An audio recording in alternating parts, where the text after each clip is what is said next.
Ray and I broke it down to post-offense behavior 1 and post-offense behavior 2. And the number 1 will be before the video was released. And we'll go over that first. And then we'll come back and do after the video was released, because we don't think he maybe expected that to be out there.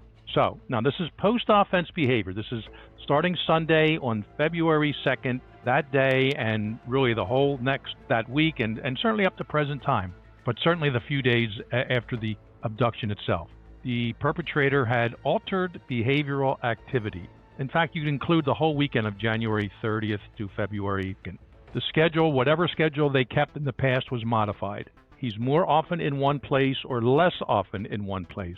Missing work, missing family functions, odd late night hours, out of town or claims to be for unclear reasons, and it's possible he's driving a rental car and for no real apparent reason. Hello, everybody, and welcome back to another episode of Cold Red. I'm Ray Carr, and with me always is Fitz. Fitz, how are you tonight? I'm okay, and you and I decided to do a special episode. We did it about a week and a half ago on the Nancy Guthrie case, really just talking about the crime itself.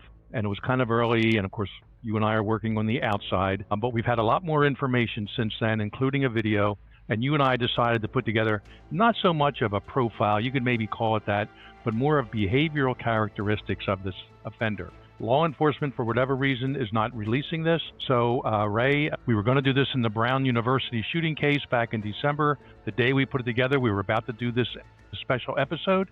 The case was resolved, and the guy was found in the storage shed, and of course, he was dead.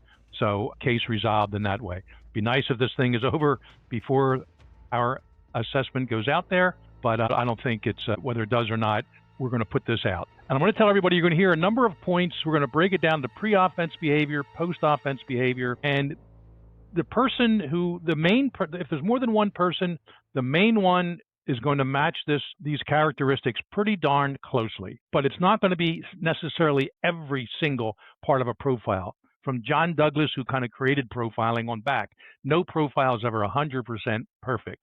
It just can't be. But with our experience and our having done hundreds of these over the years, Ray, you and I, and you've assisted with others, and I certainly have done others, I feel pretty comfortable that the main offender in the Nancy Guthrie abduction, we're not sure if it's a kidnapping for profit or not, but they're going to meet these following characteristics. So let me start off with the person. Look at the video, by the way, out there for a physical description. We're not going to get into that, the backpacks and all that stuff. The bite light, I think it's called. Does someone have one of those or ordered one recently? They're pretty unusual. I'm not sure rare, but you don't see them too often. But here is, and Ray and I are going to go back and forth, pre-offense behavior from both of us, and then we're going to move along the scale here. This is what was happening to this perpetrator, at least the main one, prior to the abduction of Mrs. Guthrie. Unusually distracted or aloof. Ordinarily busy, but for unclear reasons.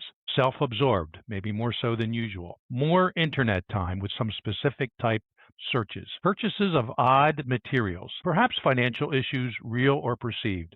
He possesses some sort of an abduction kit, I have that in quotation marks, much like the backpack seen in the video. But it could be, the items could be stored in a box, a bowling bag, etc.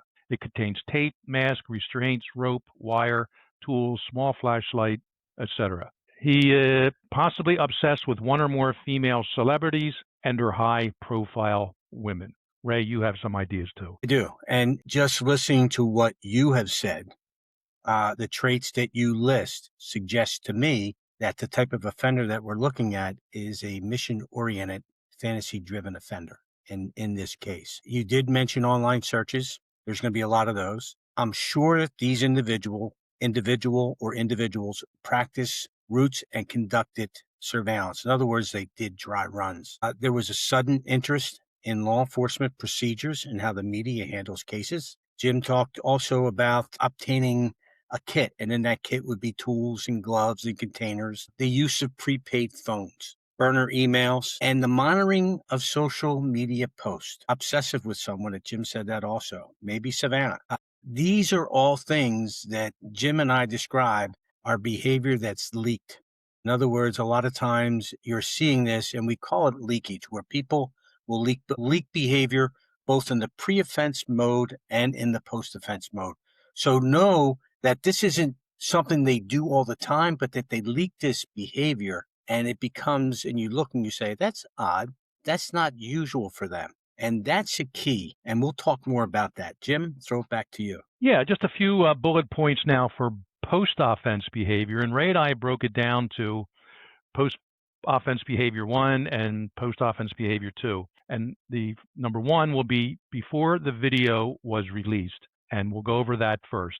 And then we'll come back and do after the video was released, because we don't think he maybe expected that to be out there. So now this is post-offense behavior. This is starting Sunday on February 2nd, that day, and really the whole that week, and certainly up to present time, but certainly the few days after the abduction itself. The perpetrator had altered behavioral activity. In fact, you could include the whole weekend of January 30th to February 2nd. The schedule, whatever schedule they kept in the past, was modified. He's more often in one place or less often in one place. Missing work, missing family functions, odd late night hours, out of town or claims to be for unclear reasons, and it's possible he's driving a rental car and for no real apparent reason.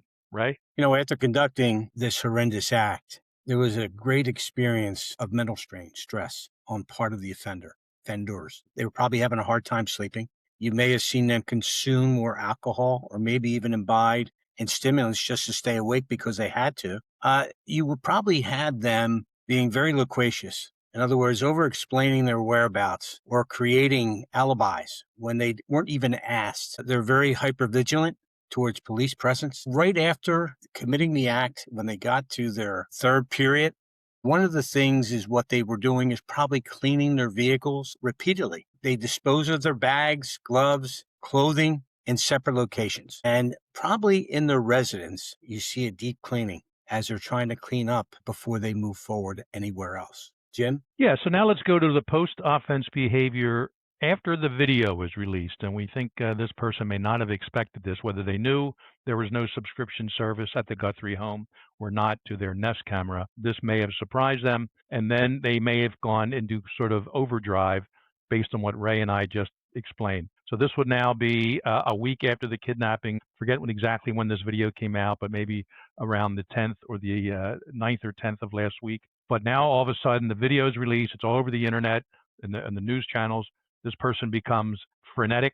In other words, he can't really even control himself, running around a little bit unusual, nervous, unstable, highly irritable. And again, moving around physically much more so even than the past week, possibly changing appearance, cutting hair, growing a beard, shaving off a beard or a mustache, and also following the media obsessively, certainly online, and he's tuning into different podcasts, maybe Cold Red, who knows, but certainly cable news channels when the various experts are on there rendering opinions. So that's going to be after the video. And Ray, I know you have some to add to that too. I do.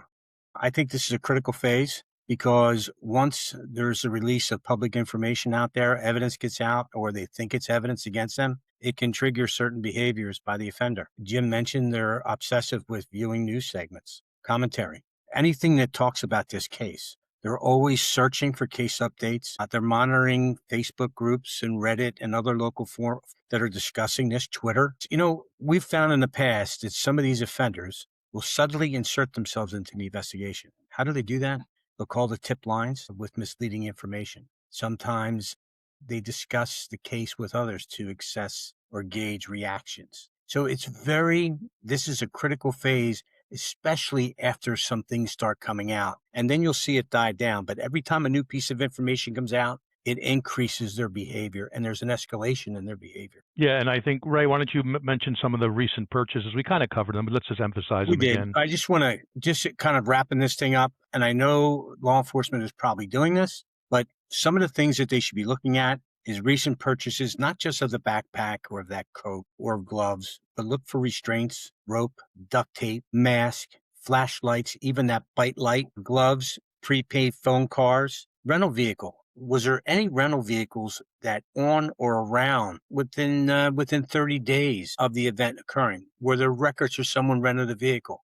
Did someone abruptly change their schedule? during the window when this occurred. And you always want to take a look at prior offenders that were involved in stalking, voyeurism, or had issues with domestic violence. I'm going to add in with the mask this guy was wearing, he may have some interest in the Zodiac case from the late 1960s, early 1970s in San Francisco, perhaps some sort of a Zodiac aficionado or something. Anyone knows that about a person. So Ray and I gave you more or less a checklist. The person who committed this abduction will not necessarily meet every single criteria that we mentioned or every single point of the criteria here. But if you got a majority of them, I would say call the FBI tip line, because maybe it'll turn out not to be the person, but we would like to have this done and get this done right and get this guy caught and maybe recover alive Mrs. Guthrie. So I'm thinking optimistically that maybe she's being taken care of by this person. I certainly hope so. The reason's unclear, Ray, in terms of motivation. We discussed this back and forth. It's been a successful abduction. No ands, if, or buts. If it's a kidnapping for profit, it hasn't been successful because there's been no proof of life offered.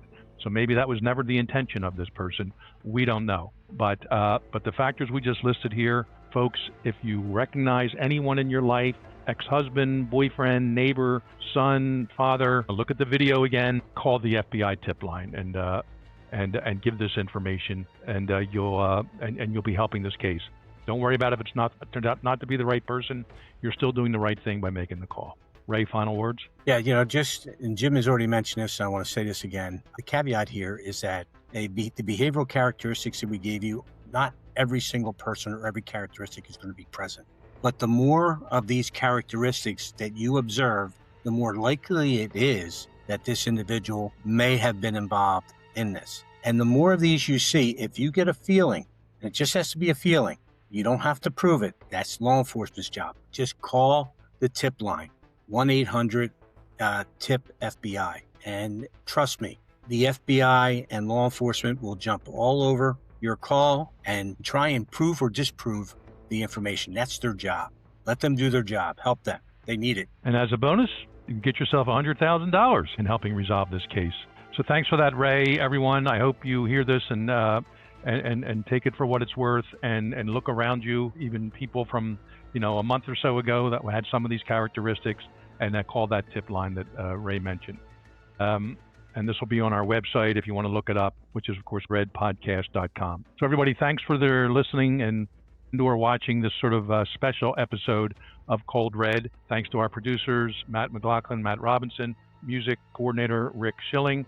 And again, the website is coldredpodcast.com, and pass it to other people, and like and subscribe and all that stuff. All right, everyone. See you next time on Cold Red.